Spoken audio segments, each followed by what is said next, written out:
On the 12th of August 2003, a 17-year-old boy bled to death on a pavement in a Greek holiday village, stabbed in the neck with a broken bottle. The man who did it went to prison for 20 years. That pavement was one of only 2 streets that mattered in a resort called Faliraki, and in the same summer, more than 100,000 young Britons flew in to walk them. Within a single year, the crowds had thinned, the bars had begun to close, and the loudest party in the Mediterranean had fallen quiet. Faliraki still fills its beaches. The island it belongs to, Rhodes, drew more visitors in 2024 than in any year in its history, and Britons are still the largest single crowd among them. The beaches and the sunshine remained exactly where they had always been. What vanished was the one thing that had made the name notorious in every British living room, the reason the brochures sold it, and the reason the newspapers hunted it. At its height, a single company, Club 18 to 30, would march as many as 500 holidaymakers from bar to bar in one long organised drinking crawl. In the space of a single season, that crawl was policed out of existence. By the end of that same season, a Greek court had jailed an 18-year-old girl for baring her chest in a bar contest and released her only when her mother arrived to pay the fine. It had fined a 20-year-old man about £2,000 for dropping his trousers in the street, a sum his family paid to spare him a year in a Greek jail. 9 other young men were facing charges over the brawl in which the boy had died. How that resort was built, what it became at its height, and how a single Greek summer brought it down is worth following from the beginning. There is a particular kind of place that carries the seed of its own ruin, and Faliraki was one of them. It was built to sell a single promise, printed in the brochures and repeated by every rep who met a coach at the airport. Do what you can't do at home. The promise was freedom from rules, and it delivered so completely for so long that in the end, the rules came for it. The very lawlessness that filled those 2 streets is the reason they emptied. By the late 1990s, a whole British industry existed for a single purpose: to fly young people somewhere hot and cheap and let them behave in ways their own towns would never have tolerated. It had grown out of the package holiday, that great post-war leveller of the foreign beach, and then twisted the idea into something its inventors had never pictured. The sun lounger and the buffet were still there. So was a week of drinking that began at the airport bar before the outbound flight and did not really stop until the return one. The industry had its capitals: San Antonio on Ibiza, Magaluf on Mallorca, that a generation simply called Shagaluf, Kavos on Corfu, Malia on Crete, Ayia Napa on Cyprus, each one a strip of bars and clubs built around cheap alcohol and the near certainty that whatever happened there would stay a long way from home. Faliraki was the resort that burned brightest and shortest of them all. Part of the reason was plain geography and timing, a place that had the right beach and the right airport at the right moment. The larger reason was that Faliraki, alone among them, became the setting for a television programme watched by millions, which turned a rowdy corner of a Greek island into a recognisable character in the British imagination. When the reckoning came, it came for the famous one first. Rhodes sits at the far southeastern corner of Greece, closer to the coast of Turkey than to the Greek mainland, the largest island in a scattered chain called the Dodecanese. For most of its long history, it was known for other things: for a vanished bronze colossus that once counted among the 7 wonders of the ancient world and is said to have stood over its harbour, for a walled medieval old town built by Crusader knights and still standing today, for a fortnight of almost guaranteed sun on a coastline of long beaches and clear water. It is one of the oldest tourist islands in Greece, and for the older kind of tourist it always has been. Faliraki was none of that. It was barely even a place. A fishing anchorage a few miles down the coast from the island's capital, a long curve of sand with a scattering of houses behind it, the sort of name the locals used and almost nobody else had ever heard. It had no ancient monument to speak of, and no old town of its own. What it had was the beach, nearly 5 kilometres of it, and for what was coming, the beach was enough. The package holiday found Faliraki in the 1970s. The first charter tourists to step off the planes were Scandinavian and German and Austrian, drawn by the sand and the cheap tavernas, and for 2 decades the resort grew slowly into an ordinary Mediterranean destination, pleasant and unremarkable, and much like 100 others along that sea. Hotels went up behind the beach, bars and restaurants opened to feed and water the visitors. Nobody looking at Faliraki in 1985 would have picked it out as a future scandal. Then, at the start of the 1990s, a different traveller began arriving at the island's Diagoras airport, younger, British, moving in groups, counting their money and wanting something the older visitors had never once asked for. The company that brought the largest share of them had been in business since 1968. Club 18 to 30 was the idea of a man named Paul Latchman, and it began under the wing of a firm called the Horizon Group with a single commercially brilliant observation. There was a whole generation of young Britons who did not want to holiday with their parents and who would happily pay to be flown somewhere sunny to holiday with each other instead. The first trips went to Lloret de Mar on the Spanish coast, on cheap night flights to keep the fares down, and the early promotion was modest. The success was modest too, and within a few years Horizon had sold the company on. What it had stumbled upon, though, was durable. The appetite it served did not fade. It grew, and it kept growing through takeovers and rebrandings across the following decades, surviving even a spell in the early 1990s when the collapse of a parent company forced it to trade for a few years under a different name. Through those decades, the brand sharpened its pitch until there was no mistaking what it sold. It sold escape from parents, from rules, from the person you had to be for the other 50 weeks of the year. It sold a week in which the ordinary consequences of behaviour were suspended, or seemed to be. And it advertised that promise with a boldness that startled even the country that produced it.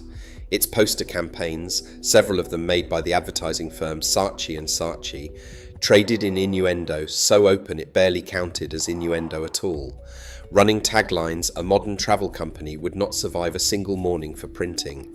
One of the most notorious played on the name of Spain itself and a crude word for a woman's body. The campaigns drew some of the largest volumes of complaints the British advertising watchdog had ever handled, and each wave of outrage worked precisely as intended, because outrage was free publicity, and the brand understood that better than anyone. In Manchester, a group of artists so disliked what they were seeing that they mounted a counter-campaign across the city, daubing blunt warnings about disease and risk beside the glossy posters. It changed nothing. The bookings kept climbing. By the time the young British crowd had made Faliraki its own, Club 18 to 30 belonged to Thomas Cook, which had bought the brand in 1998. It was a curious marriage. Thomas Cook was among the oldest and most respectable names in the whole history of British travel, the firm that had more or less invented the guided tour in the age of the railway, and it now owned the rowdiest party operator in Europe. The numbers made the sense of it plain. Every year, the company carried something close to 45,000 young Britons abroad. The average age of a guest was 19. For a full third of them, it was the first holiday they had ever taken without a parent anywhere in sight, which was, of course, the entire point of the thing. Faliraki, by the turn of the millennium, had become the busiest and best-known resort the whole operation ran, the place the entire idea seemed to be pointing towards all along. By then, the brand was woven deep into British popular culture. The Club 18 to 30 holiday had become a rite of passage in the national imagination, mocked and celebrated in more or less equal measure, turning up in comedy films and stand-up routines as shorthand for a certain kind of youth and a certain kind of week. It was the holiday your older cousin came back from with stories nobody quite believed. It was the thing sixth formers counted down to through the long, grey winter.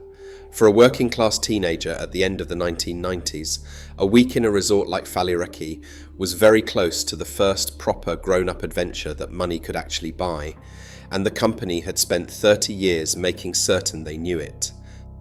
The resort itself gave the formula a perfect stage.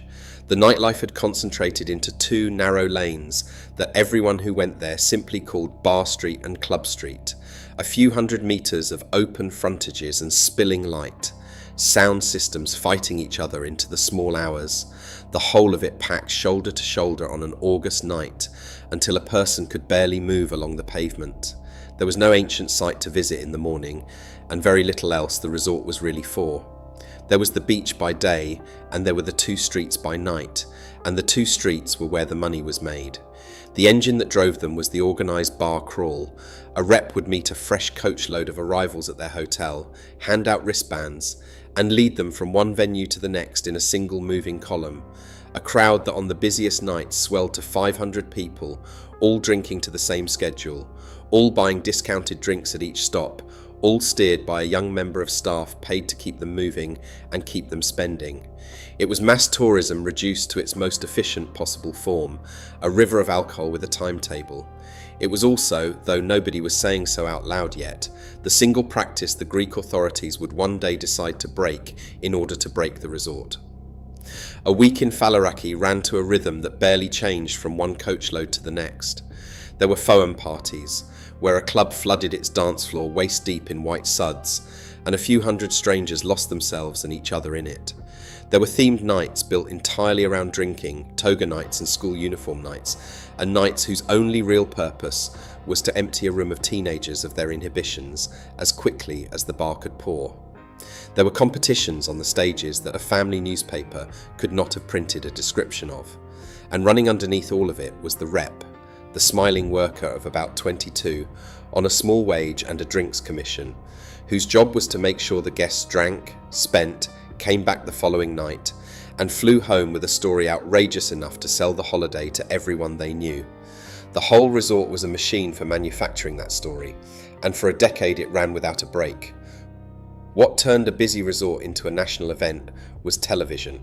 On the 3rd of January 2002, the ITV network broadcast the first episode of a series called Club Reps, made by the Scottish production company behind a good deal of the era's factual entertainment. It followed the young British reps who ran the Faliraki season for Club 18 to 30, and it was an immediate sensation, watched by millions and picked over the next morning in offices and school corridors across the country. It ran for 3 series across 3 years and 30 episodes in all, with a later run moving to Gran Canaria, but it was the Faliraki series that fixed the resort in the national mind, and a companion version on the channel's sister station showed longer, less guarded cuts of the same nights. The show made ordinary people briefly and strangely famous, and none more than a resort manager named Marie Slater, known to the whole country simply as Maz. A convent-educated woman from the edge of Manchester, she was cast by the edit as the boss from hell, the manager who dressed down her reps and sacked the ones who could not keep up, and the press christened her Miss Nasty inside a week. What almost nobody watching understood was that her fame was doing a job. Bookings for Club 18 to 30 rose after each episode aired, a pattern the trade came to call the MA's effect. The villain of the show was, in commercial terms, its single most effective advertisement. Slater herself hated it. She said afterwards that the producers had cut the footage to make her look cold and had used none of the kinder moments, that she went through counselling when she came home, that a stranger once tried to attack her in the street, and that the only way she ever found her way back to being plain Marie again was to leave the industry altogether. She quit after the first series. The cameras lingered on the parts of the job the brochures had always left out.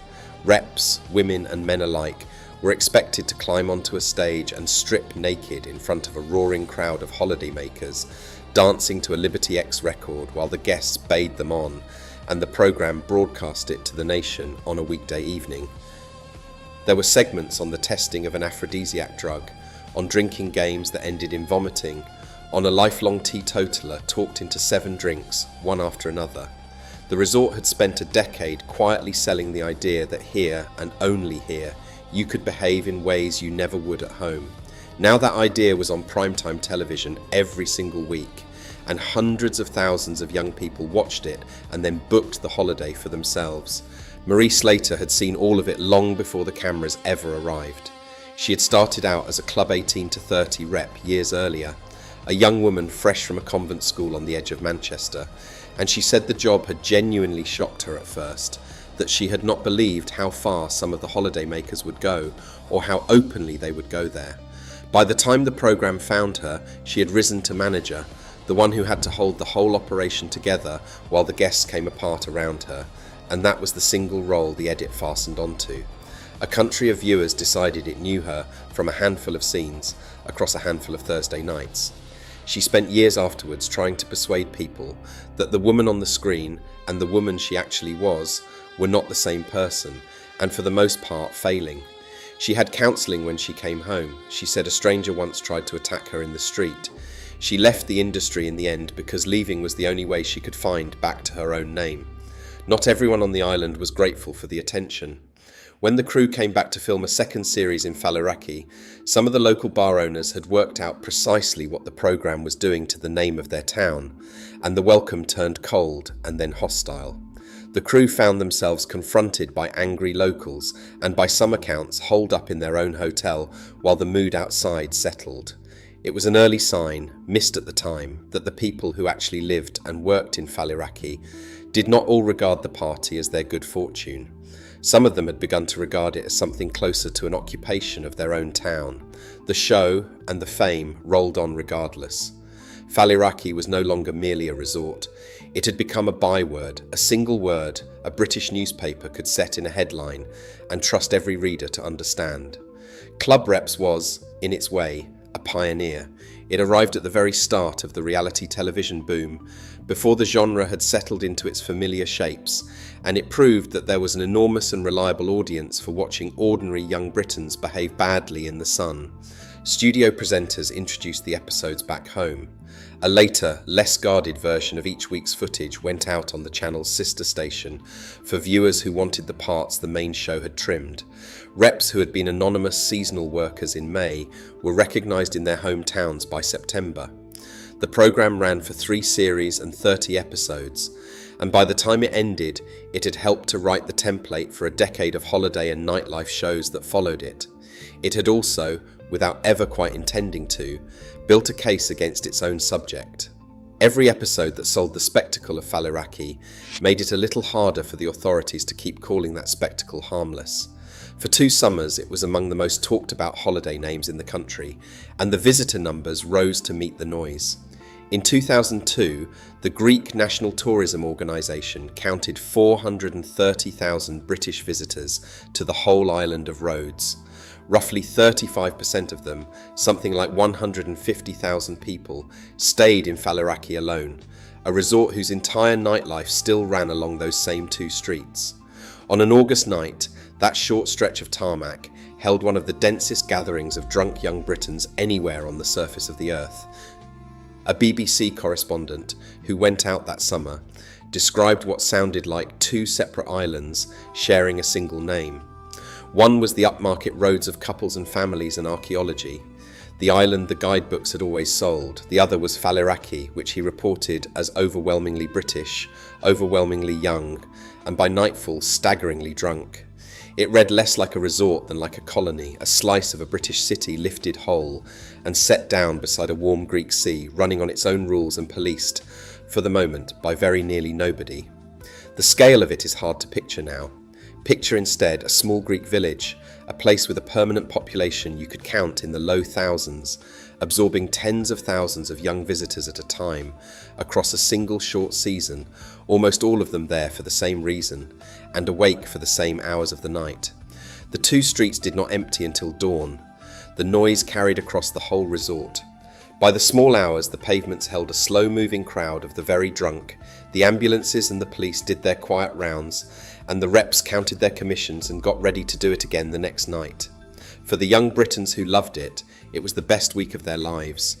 For a good many of the Greeks who lived there, it had become something they no longer recognised as their home, and they could not simply walk away from it because by then there was nothing else. Tourism was not one industry among several in Faliraki.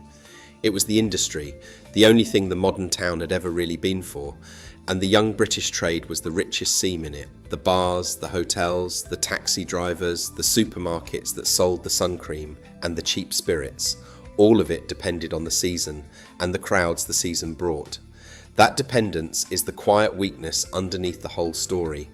A town with only one industry has very little power to say no to it, whatever it costs, and Faliraki did not say no. In the end, the decision was taken out of its hands. The British government was already watching, and its own figures told a story the brochures never would. Teenagers between 16 and 20 made up around 1/3 of all the Britons who holidayed in Greece.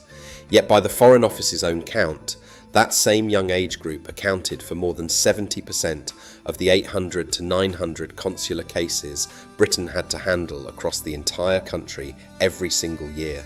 Arrests, hospital admissions, lost passports, assaults, and worse. Behind the neon and the wristbands, A small British bureaucracy was quietly going under, and before long the government would go so far as to ask Greece, in formal diplomatic terms, to ban the organised bar crawl outright, and to act against the watering and doctoring of the cheap drinks that fueled it. The press had noticed as well. As early as the summer of 2002, the BBC was running reports that Faliraki was, in its own phrase, under siege, and the coverage swelled into a diplomatic row between London and Athens over who exactly was to blame for the behaviour of Britain's young abroad. A few journalists pushed back and called the reported mayhem a myth got up for the cameras. A moral panic assembled from a handful of incidents and a great deal of appetite for the story. Either way, the resort had become a national argument, and the pressure to be seen doing something about it was rising steadily on both sides of the sea. By the summer of 2003, the tabloids had reporters all but permanently stationed in the resort, filing daily on the drinking and the arrests, and any incident that might once have passed unnoticed now reached Britain within hours.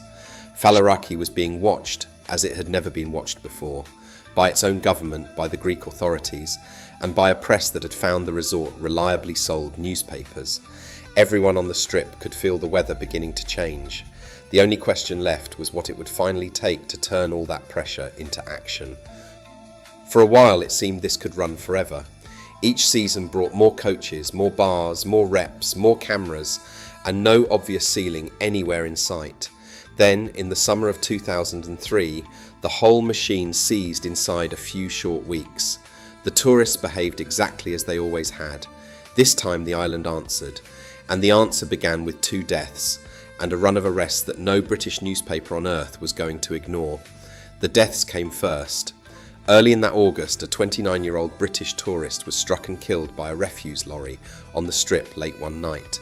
Some reported it as a drunken stunt that had gone badly wrong, others as a plain and terrible accident, and the truth of it was never publicly settled. Whatever the cause, it put a British body in a Faliraki street at the very height of the season, and it made the front pages at home. Days later came the death that changed everything. On the 12th of August, inside a bar on the strip called the Q Club, an argument broke out between a group of young men from the Wirral and a group of Irish men. It spilled out into the street and became a brawl, and in the middle of it, a 17-year-old holidaymaker named Paddy Doran, who was Irish, was stabbed in the neck with a broken bottle. He did not survive it. The young man arrested for the killing was Peter Navarro, 21 years old, from Leesow on the Wirral, who had flown out to Faliraki 2 days before the fight with a party of friends from the same few streets at home. He was charged, after allegedly admitting he had used the bottle, with murder. His defence was that he had acted in self-defence, that he had been badly beaten during the fight, and had panicked while he was on the ground. The court did not accept it. 9 other young Britons, most of them also from the Wirral, were charged over the affray around the killing, and the whole group appeared before a magistrate on the island in the days that followed. One family had lost a teenage son on a summer holiday. Another was now watching theirs face a Greek murder trial.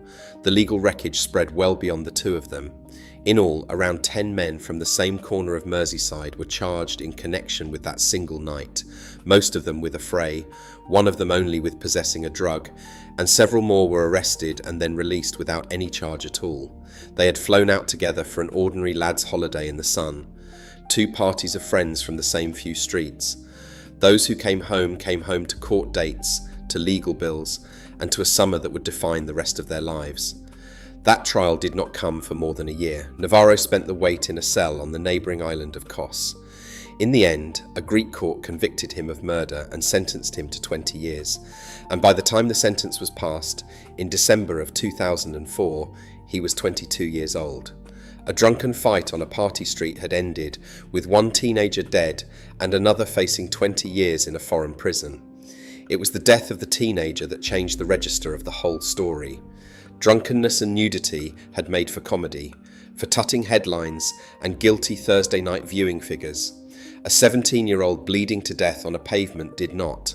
From the moment the news reached Britain, Faliraki stopped being a story about young people behaving badly and became something colder, a place where a child could fly out on a summer holiday and simply not come home. The headlines hardened. The pressure on the Greek authorities, already considerable, became irresistible. Whatever else that killing was, it handed everyone who had wanted to act against the resort the one reason they could not be argued out of. The same kind of violence was breaking out in the other party capitals that summer, which is worth holding on to because it complicates the easy story that Faliraki alone had gone wrong. In almost exactly those days, on the Greek island of Corfu, in a resort called Kavos that ran on precisely the same fuel, a doorman named Patrick Quinn was arrested and charged with the attempted killing of a 25-year-old British holidaymaker named Christopher Dryburgh from Glasgow, who had been left in a coma. The attack had happened near a bar called the Rolling Stone after a falling out during a drinking bout. Dryburgh had left, been followed, and was found close to death by a friend, allegedly beaten and stamped upon. Quinn, as it happened, was another Wirral man, working the Corfu season as a bouncer. The whole model was dangerous, right across the Mediterranean, and it was producing British victims and British defendants on more than one island at the same time. What set Faliraki apart from the others was its fame. The cameras had already been there, so Faliraki became the resort that would carry the reckoning for all of them. The killing lit a fuse that had been laid down all season long. Across those same few weeks, the Greek police had been making arrests that read in the British press like dispatches from a country operating under entirely different rules. An 18-year-old woman jailed for baring her chest during a bar contest, freed only when her mother flew out and paid the fine. A 20-year-old man fined some £2,000 for dropping his trousers in the street. And over a single weekend in the middle of August, 5 British holiday reps arrested and detained, accused of running the illegal pub crawls that were the very engine of the resort.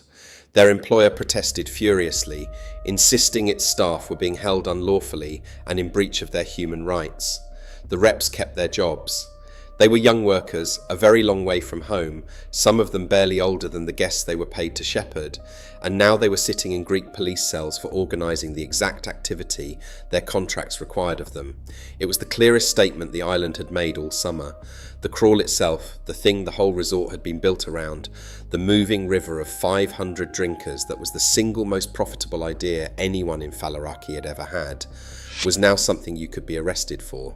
But the signal coming off the island had changed for good.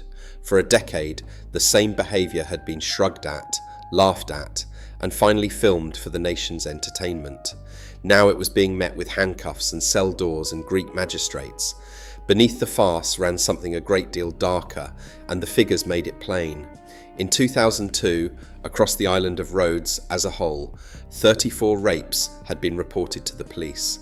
It was a number that sat very badly indeed beside a brochure promising a place with no consequences. When the island's authorities finally moved against the strip itself, they moved hard and they moved fast. The Faliraki police, under a local chief named Themis Kalamatas, went after the machinery of the party directly, rather than chasing individual drunks through the small hours. Bars were ordered to cut their music dead at midnight. 5 bar owners were charged with noise pollution. The venue where the topless arrest had taken place was shut down entirely. Representatives who had spent whole careers leading crawls now found the crawls themselves treated as a crime to be caught in the act of committing. Kalamatas told a British newspaper that the measures had worked almost at once, and that peace had been secured in Faliraki for the rest of the season. On that narrow point, he was not exaggerating. The strip went quiet. The crackdown did not stop at the bar doors. The message went out, through the courts and the newspapers together, that the island's long tolerance was finished.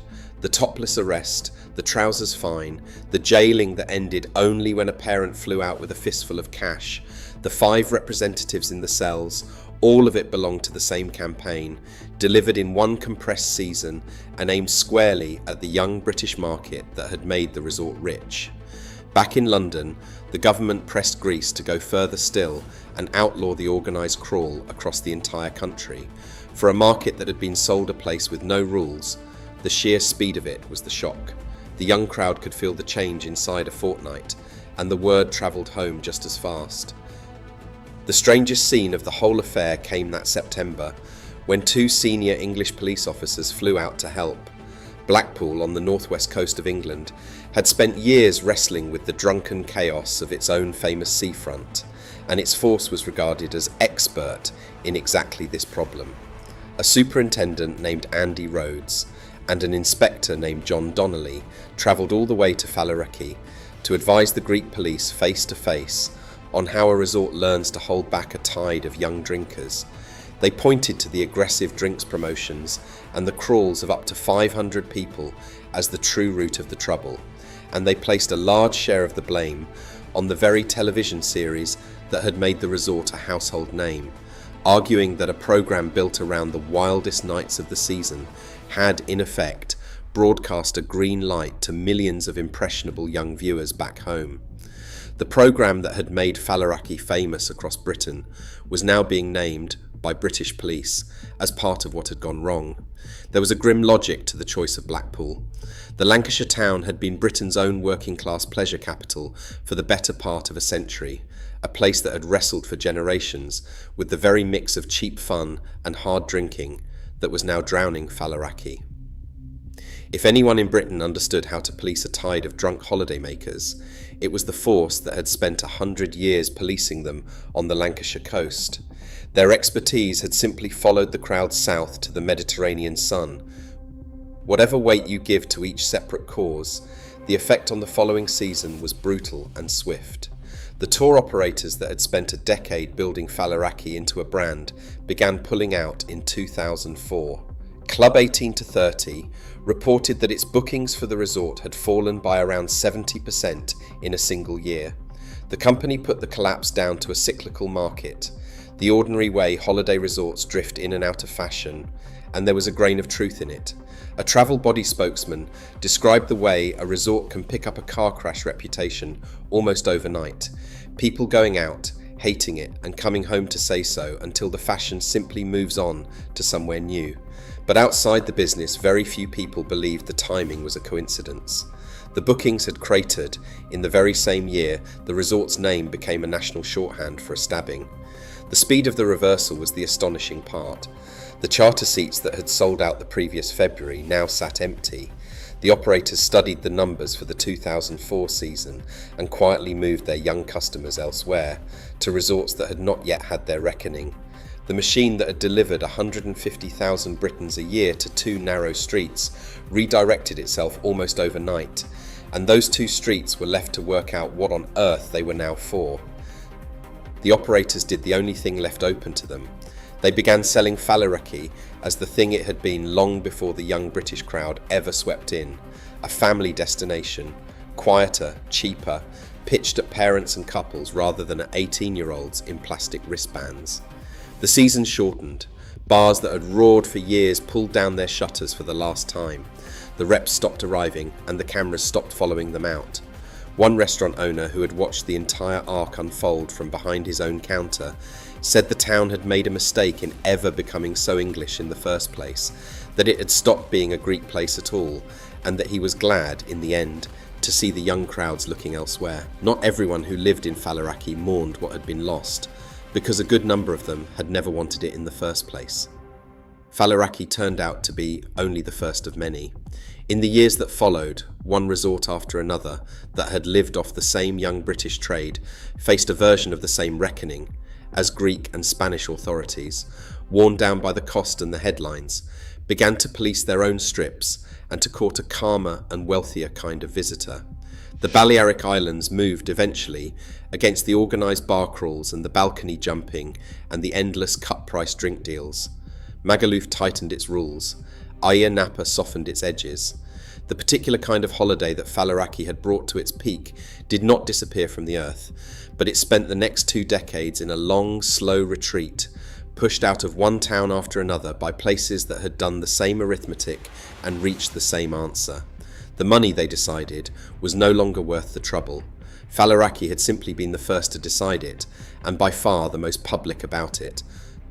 The brand that had built the whole thing did not outlast the following decade by much. The world that had made it possible was coming apart around it. Cheap flights meant a young person no longer needed a package operator to reach a Spanish beach. The internet let them book the whole trip themselves, hotel and flight and transfer, from a bedroom at home. And the tastes of the young simply moved, as tastes always do, away from the chaperoned excess of the organised crawl. In October of 2018, half a century after that first modest flight to the Costa Brava, Club 18 to 30 ran its final holiday, a trip from Manchester to Magaluf, and closed for good. Its parent, Thomas Cook, one of the founding names of the entire British holiday trade, collapsed spectacularly the very next year, stranding tens of thousands of travellers abroad and ending a company that had lasted almost 180 years. The machine that had once carried 100,000 young Britons a year towards Faliraki was being dismantled piece by piece until there was nothing of it left at all. Walk those two streets today and the ghosts are surprisingly hard to find. Bar Street and Club Street are still there, still lined with bars, and on a warm summer night they still fill up, though the crowds are thinner now and the mood is a good deal tamer than the old stories would ever lead you to expect. The resort around them has become, in large part, exactly what the operators promised back in 2004, a place of all-inclusive hotels and a large water park, of cocktail terraces and family tavernas strung along the sand, of parents watching their children in the shallows on the same beach that first drew the charter flights half a century ago. The neon madhouse left no ruin behind it when it went. It settled back down into being an ordinary, pleasant, slightly quieter resort. There is a particular strangeness to standing on Bar Street now. The bars are fewer and smaller. Families walk where the crawls once moved. The sound systems that once fought each other until dawn keep gentler hours. A few of the old names still hang above the doors. Businesses that outlived the era which made them, trading now to milder crowds who have mostly never heard of the summer that nearly finished the place. The town does not advertise its history. There is no plaque on the pavement where the boy died. The reinvention has been so thorough that a visitor could spend a full fortnight here and leave believing Faliraki had always been this calm. And the island around it never once stopped growing. In 2024, Rhodes recorded the busiest year in its entire history, more than 3.5 million arrivals, with one of its own deputy mayors calling it the finest year Rhodian tourism had ever seen. In August of that single summer alone, more than 130,000 British visitors landed at the island's airport, still the largest national group of all, comfortably ahead of the Germans and the Poles behind them. They came as visitors have come to Rhodes for a very long time, for the beaches, for the medieval old town, for the sun on the water.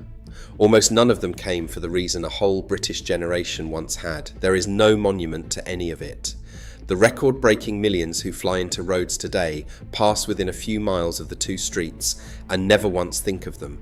The bronze colossus that once stood over the harbour is long gone, remembered only in the guidebooks. The party that once filled Faliraki is gone too, remembered mostly by the people who were young when it happened and are not young anymore. An island that has been receiving visitors for nearly 3,000 years took in the whole episode, the boom and the scandal and the crackdown together, and simply carried on. The two lanes are quiet enough now that a visitor could walk their entire length on a summer afternoon and never once guess what they had been. For 2 seasons at the start of this century, this short run of tarmac was the most feared and most photographed party strip in Europe, sold to 150,000 young Britons a year as the one place on earth where nothing counted and nothing followed you home. Then a single death and a single season of handcuffs and enforced silence brought the whole edifice down in about the time it takes a summer to end. The broken bottle, the boy on the pavement, the midnight music falling silent, the coaches that stopped coming. Faliraki had sold escape, and in the end, escape was the one thing the island quietly took back. If you found your way to the end of this one, YouTube reckons the video now waiting on your screen is another you will want. It is usually right about that.